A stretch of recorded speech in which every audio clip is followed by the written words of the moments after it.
अस्सलामुअलैकुम, मैं हूं तहमीना शेख। पुकार की टीम आई है कसूर के नवाही गांव ढोलन में, जहां पर एक मासूम बच्चे को एक दरिंदे ने अपनी हवस का निशाना बनाया। वो बच्चा जब ज्यादती के लिए आमादा ना हुआ तो दरिंदगी के साथ दरांती के वार करने के बाद उसको कत्ल कर दिया गया। बिल्कुल यही वो खेत हैं जहां पर मासूम बच्चा मोहम्मद आसिफ, जिसकी उम्र 10 साल है, उसकी लाश मिली ज़िबा हुई। क्या कहानी है ये सब आपको दिखा। आसिफ के घर हम आ चुके हैं, आसिफ की वालिदा से बात करते हैं। अस्सलाम वालेकुम। वालेकुम सलाम।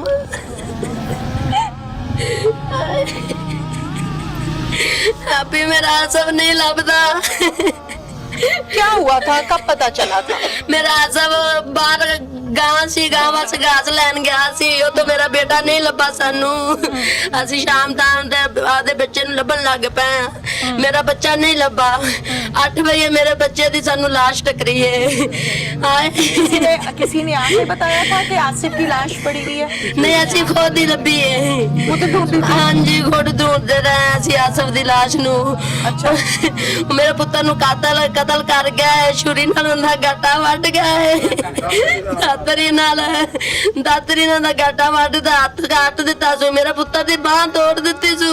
हाथ भी काटा हुआ था? हाँ जी, हाथ भी इंज उंगलियां काटी हुई थी? हाँ जी, तो सारा मांस ला ਦਿੱਤਾ ਸੂ।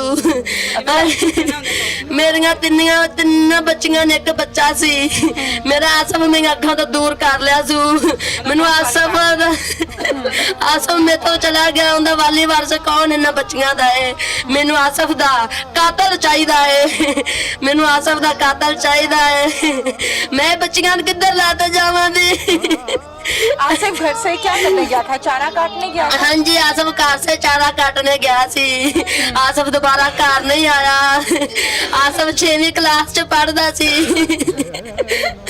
ये मुलजिम जो है जिसने आसिफ को कत्ल किया है, ये आपके घर आता जाता था? नहीं, साडे घर नहीं आंदा जांदा सी। सानू कातल दा पता ही नहीं सी। मेरे पुत्तर दा मैनू पता ही नहीं सी। वो कातल ने मेरे पुत्तर नू कत्ल कर देना है। सानू पता ही नहीं सी वो जालिम केड़ा मेरे पुत्तर तो उठा है। मैनू आसफ दा कातल चाहिदा है। मैनू मेरे आसफ दा कातल चाहिदा है। मैं ओनू फांसी ला देना है। मेरे आखांगे पंजे कार इथों दूर हो जान। मैं शरेआम इत्थे चौक दे विच आसफ दा कातल लेना चाहनी हां। अच्छा। मैं इत्थे आसफ दा कातल लेना। आ तिन्ना बच्चियां दे वारिस कौन है? मेरे आसफ दी मां दी अंदरां तोड़ते गया है ते मैं ओ मुजरम नू कतल करना चाहनी हूं। अगो सन धमकियां देंदे ने, कहंदे ने 2 महीने 4 महीना का बाद भौंक ते चुप कर जांदे। इन्हां साडा की लेना? मैनू आसफ दा कातल लेना चाहनी है। उन्हां के कहंदे ने, उन्हां दे बंदे ही कहंदे ने, उन्हां दे घर वाले बंदे ही कहंदे ने ये इन्हां ने भौंक ते चुप कर जाना। इन्हां नू कातल किथे चाहिदे दे? साडा की कर लैंदे? मैं इन्हां 5 घरां नू अखां तो दूर कर लैंदे। मैनू मेरे पुत्तर दा कातल चाहिदा है। ਇਹਨਾਂ ਦਾ ਕਿਰਦਾਰ ਬਹੁਤ ਗੰਦਾ ਹੈ। ਇਹਨਾਂ ਕਿਸੇ ਬੱਚੀਆਂ ਦੇ ਨਾਲ ਸਿਆਸਤੀਆਂ ਕੀਤੀਆਂ ਨੇ। आपका क्या नाम है? मेरा नाम परवीन है। आप क्या लगती हैं आसिफ की? मैं ताई लगती हूँ। ताई लगती हैं? हाँ जी। अच्छा, इनका किरदार गंदा है? हाँ, बहुत गाँव गंदा। वाले क्या कहते हैं? गाँव वाले यही कहते हैं कि इनका किरदार बहुत गंदा है। अच्छा। सब लोग बच्चियों के साथ ज्यादतियाँ करते हैं। अच्छा। हाँ जी, इनकी गली से कोई डरता गुजरता नहीं है। अच्छा, इतना खौफ है लोगों इतना में? खौफ है लोगों को। आपका क्या नाम है? मेरा स्मैरा। आप क्या लगती हैं आसिफ की? फुफोंदी। फुफो लगती हाँ है? जी। अच्छा, क्या कहते हैं गाँव वाले? गाँव वाले ये कहते हैं जी बच्चों का मतलब हम बच्चा स्कूल भेजना है, बच्चे कल्ले किवें जान फिर मैंने दस। बिल्कुल सही है। ये बच्चे बच्चे डॉक्टर राशन नहीं जानदेगे। क्यों? जी डर वाले बच्चे इन्ने सहम गए हैं। हाँ जी, बच्चों को समझ आ गई है हाँ क्या बच्चे हुआ है? डरते, बच्चे इत्थे बाहर निवास नहीं जानते। वहां मामा तुसे ना सानू आम चैन है ना सान बच्चा चैन है। अच्छा क्या करके दसो पहले मैंने? जब आसिफ की लाश को देखा था तो वो किस हालत में थी? मेरे बच्चे की हालत बहुत खराब सी। मैं तो बर्दाश्त नहीं होती सी भी मैं आपके आसफ के साथ नाल लड़ जावा। हाथ भी कटा हुआ था। मेरे बच्चे दी मेरे को हालत वेखी नहीं सी गई। इतनी जालिम ने मेरे बच्चे दी हालत खराब की सी। मैं उस मुजरम नू आपदे बच्चे दे नाल जिवें मेरे बच्चे नू कातल कीता सो मैं उवें करना उस चाहनी हां कातल नू। आपका एक और बेटा हाँ जी। साल पहले भी हाँ जी। ज्यादती वो का भी निशाना ऐसी। बना और फिर उसको कत्ल कर दिया हाँ गया। जी। वो क्या हुआ था? ओनू फजान अली नू भी इन्हें कत्ल कीता है। किसने? 3 साल किसने किया? ऐसा मेरे पुत्र दे कातल ने। इसी शख्स ने किया था? ਐਸੇ ਸ਼ਖਸ ਨੇ ਕਾਤਲ ਕੇ ਉੱਥੋਂ ਦਾ ਹੀ ਅੱਗੇ ਆਣ ਕਾਤਲ नहीं नहीं इसी शख्स ने किया था। फिर से आप सोचें ਪਤਾ ਨਹੀਂ ਦਾ ਮਤਲਬ ਇਹ ਉਹਦਾ ਨਾਮ ਇਸ਼ਤਾਦ क्या वजह है कि आपकी फैमिली को निशाना क्यों बना रहे हैं? ਫੈਮਿਲੀ ਦਾ ਨਿਸ਼ਾਨਾ ਬਣਾ ਲਿਆ ਉਹਦਾ ਵੀ ਨਾਂ ਸ਼ਹਜ਼ਾਦ ਸੀ ਇਹਦਾ ਵੀ ਨਾਂ ਸ਼ਹਜ਼ਾਦ ਆ ਗਿਆ अच्छा, ਹਾਂਜੀ ਜਿਹੜੇ ਨੇ ਉਹਨੇ ਕਤਲ ਕੀਤਾ ਉਹਦਾ ਵੀ ਨਾਂ ਸ਼ਹਜ਼ਾਦ ਸੀ ਇਹਨੇ ਜਿਹਨੇ ਮੇਰੇ ਪੁੱਤਰ ਨੂੰ ਕਤਲ ਕੀਤਾ ਉਹਦਾ ਵੀ ਨਾਂ ਸ਼ਹਜ਼ਾਦ कितने साल पहले का वाकया है ये? 3 ਸਾਲ ਹੋ ਗਏ ਨੇ 3 साल पहले 3 ਸਾल ਹੋ ਗਏ ਨੇ ਉਹਦਾ ਚੂੜੀਆਂ ਸੇ हाँ। ਉਹਦਾ ਕੁਛ ਨਹੀਂ ਬਣਿਆਗਾ वो मुलजिम पुलिस की हिरासत में हाँ, है, हाँ। जेल में है या हाँ, बाहर जेल में, फिर रहा है? जेल में। जेल में है। हाँ जी। और अब ये दूसरा वाकया दूसरे बेटे के साथ हो गया।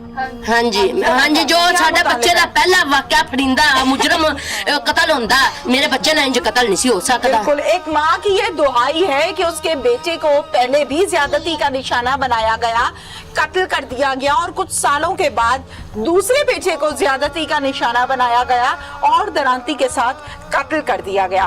जाहिर है माँ की दुहाई है कि पहले एक जिगर का टुकड़ा और फिर दूसरे की बारी आ गई। क्या मुतालिबा है आपका माँ जी? ਸਾਡਾ ਕੋਈ ਮੁਤਾਲਬਾ ਨਹੀਂ ਹੈਗਾ ਸੀ ਇਹਦੇ ਨਾਲ ਕੋਈ ਸਾਡੀ ਗੱਲਬਾਤ ਹੀ ਨਹੀਂ ਸੀਗੀ ਇਹਨੇ ਮੇਰੇ आप ਪੁੱਤਰ क्या ਨੂੰ चाहती हैं? ਮੈਂ ਚਾਹਤੀ ਹਾਂ ਮੇਰੇ ਪੁੱਤਰ ਨੇ ਕਾਤਲ ਕੀਤਾ ਮੈਂ ਇੱਥੇ ਸ਼ਰੇਆਮ ਐਸ ਮੁਜਰਮ ਨੂੰ ਉਹਨੂੰ ਕਤਲ ਦਾ ਕਤਲ ਲੈਣਾ ਫੌਰਨ ਲੈਣਾ ਚਾਹਨੀ ਆ ਮੈਨੂੰ ਅੱਗੋਂ ਟਿਚਕਰਾ ਕਰਦੇ ਨੇ ਆਂਦੇ ਨੇ 2 ਮਹੀਨੇ 4 ਮਹੀਨੇ ਦੇ ਬਾਅਦ ਇਹਨਾਂ ਦੀ ਸੁਲ੍ਹਾ ਹੋ ਜਾਂਦੀ ਮੇਰੇ ਕੋਲੇ ਬਰਦਾਸ਼ਤ ਨਹੀਂ ਹੋਣ ਦੀ ਗੱਲ ਮੇਰੇ ਬੱਚੇ ਦੀ ਮੇਰੇ ਕੋਲ ਬਰਦਾਸ਼ਤ ਨਹੀਂ ਗੱਲ ਹੁੰਦੀ ਮੇਰਾ ਤਾਂ ਦਿਲ ਤੋੜ ਕੇ ਲੈ ਗਏ ਨੇ जिगर का टुकड़ा है। ਮੇਰਾ ਜਿਗਰ ਆ ਬੱਚੀਆਂ ਦਾ ਕੌਣ ਵਾਰਸ ਹੈ ਇਹਨਾਂ ਭਾਈ ਦਾ ਸਹਾਰਾ ਤੋੜ ਗਏ ਨੇ ਮੇਰੇ ਤਾਂ ਭਾਈ ਦਾ ਇਹਨਾਂ ਨੇ ਸਹਾਰਾ ਤੋੜ ਦਿੱਤਾ ਹੈ ਮੈਨੂੰ ਮੇਰੇ ਬੱਚੇ ਦਾ ਕਾਤਲ ਚਾਹੀਦਾ ਹੈ ਮੈਨੂੰ ਇੱਥੇ ਫੌਰਨ ਤੋਂ ਫੌਰਨ ਮੈਨੂੰ ਉਸ ਮੇਰੇ ਬੱਚੇ ਦਾ ਕਾਤਲ ਉਹਨੂੰ ਕਤਲ ਕਰ ਦੇਣ ਉਹਨੂੰ ਸ਼ਰੇਆਮ ਕਤਲ ਕਰਾਂ ਦੇ ਇੱਥੇ ये ਇਹਦੇ ਵਿੱਚ कहना है कि ये कुछ नहीं कर सकते 2-4 महीने के बाद ये चुप हो जाएंगे और हम बाहर आ जाएंगे ये नहीं कुछ कर सकते उनका यही कहना है कि कोई भी हमारा कुछ नहीं आप बिगाड़ लोगों को सकता। भी धमकियां हम- वगैरह तो नहीं दे रहे? यही बात है लोगों से कहते 4 ਮਹੀਨੇ ਕੇ ਚੁੱਪ ਕਰ ਜਾਂਦੇ ਅਸੀਂ ਬਾਹਰ ਨਹੀਂ ਆਏ ਬਾਹਰ ਆ ਜਾਂਦੇ ਸਾਡਾ ਕੀ ਗਵਾਮੰਦੇ ਕਿਸ ਮਕਸਦ ਤੱਕ ਧਮਕੀਆਂ ਦਿੰਦੇ ਨਾਲ ਸਾਡਾ ਬੱਚਾ ਗਵਾਚ ਨਾਲ ਸਾਡਾ ਦਿਲ ਦਾ ਟੁਕੜਾ ਲਾਏਗਾ ठीक है, ਨਾਲ ਸਾਨੂੰ ਫੇਰ ਧਮਕੀਆਂ ਦਿੰਦੇ ਕਿਸ ਮਕਸਦ ਦੀਆਂ ਦਿੰਦੇ ਨੇ बिल्कुल ठीक है। खुडिया खास थाना में चलते हैं और सिफाक मुलजिम से आपको मिलवाते हैं। याकूब साहब, सुनने में आया है कि जब लाश मिली खेतों से तो लवाहिकीन ने और पूरे गांव ने ये बैठ के आपस में तय किया कि हम एहतजाज करेंगे जब तक हमारा मुलजिम नहीं पकड़ा जाता और ये कहानी ओपन नहीं होती। ये भी सुनने में आया है कि आपने वहां पर उनसे वादा किया, वो वादा वफा हुआ। कितना टाइम लगा वफा होने में? देखिए, ये बिल्कुल आपने सही कहा है। मैं और मेरा SHO जो मकाम है वकूआ है जहाँ पे बच्चे की डेड बॉडी थी वहाँ पे हम क्योंकि इंसान झूठ बोल सकता है वाक़याती शहादत या जो मौके पे मिलती हैं वो तो बड़ी खरी होती हैं, सच्ची होती है। वही मौके पे मौजूद थे तो नज़दीक चूँकि गाँव तो मसाजिद में ऐलान शुरू हो गया कि जी हम एहतजाज के लिए जो है ना सारा गाँव इकट्ठा हो जाए। और पुलिस अफसर पे ये बड़ा प्रेशर होता है। और हाँ, प्रेशर Obviously प्रेशर होता है। प्रेशर ये था कि एक किसी की नीयत से हम कोशिश कर रहे हैं और मैं इस वक्त रात का गया भी नहीं इन खेतों में, मैं और मेरी टीम SHO घूम रहे हैं और अभी ये ऐलान कर रहे हैं। अब हमारा टाइम ज़ाया होगा कि वो एहतजाज के लिए बजाय इसके कि जो असल हमारा काम है। एनीवे मैंने फिर वो छोड़ दिया, वहाँ पे अपने बंदे खड़ा कर दिए कि इस बंदे में कोई एंट्री इस मकाम पे नहीं होनी चाहिए। तो मैं चला गया अपने SHO के लिए मौक़िफ़ चला गया। जब देखा तो वो ट्रॉली में डेड बॉडी रखी थी और ख़वातीन मर्द और ज़ान पूरा जो गाँव है वो इकट्ठा था, कोई 600-700-800 बंदा इकट्ठा था। तो मैंने कहा भाई आपका एहतजाज, उन्होंने कहा जी हमारा कातिल। मैंने कहा मैं रात का घर नहीं गया, मेरी टीम घर नहीं गई, मेरा DPO मौजूद, मेरा SP इन्वेस्टिगेशन मौजूद, हम इसी काम पे लगे हैं और बच्चे तो सबके साझे होते हैं। बिल्कुल। खैर मैं वहाँ पे ऊपर चढ़ा, मैंने कहा कि मैं बहसीयत मुसलमान कलमा पढ़ के आपको वादा करता हूँ कि सारे गाँव को पता है, लेकिन मैं कलमा पढ़ के कहता हूँ कि मैं और मेरी टीम हम सिद्ध की नीयत से कोशिश करेंगे और इससे इम्पोर्टेंट केस हमारे लिए अब कोई भी नहीं है। मैं कलमा पढ़ के कहता हूँ, वादा करूँ, मेरा बहसीयत मुसलमान ये ईमान है कि अल्लाह ताला किसी की मेहनत ज़ाया नहीं करता। बेशक। दूसरा दिल में मैंने अपने अल्लाह से दुआ मांगी कि मैं 2 रकात नमाज नफल हाजत पढ़ूंगा, मुझे अल्लाह ताला इस मसले में जो मैंने इन लोगों से वादा किया है अल्लाह ताला इसमें हमें सुरखरू फरमाए। तो अल्लाह ताला ने करम किया कि उसी रात को ही हमें जो है ना वो पता चल गया। हमने उसको ओपन अगले दिन किया गांव में जाकर, हमने फिर उसी रात मुझे पता चल गया, मतलब हमने ट्रेस कर लिया, सारा कुछ बरामद कर लिया और इंसाफ होगा। ऐसे सुकून हुआ है जिस ज़मीर पे ऐसा बोझ उतरा है। फिर दूसरे दिन मैं, इमरान करामत बुखारी, DPO कसूर, SP साहब, हम उनके घर उनके गए हैं, फिर लोग इकट्ठे हुए हैं, फिर उन लोगों ने, मैंने कहा है उनको कि हमने अपना वादा आपको सच पूरा कर दिया है।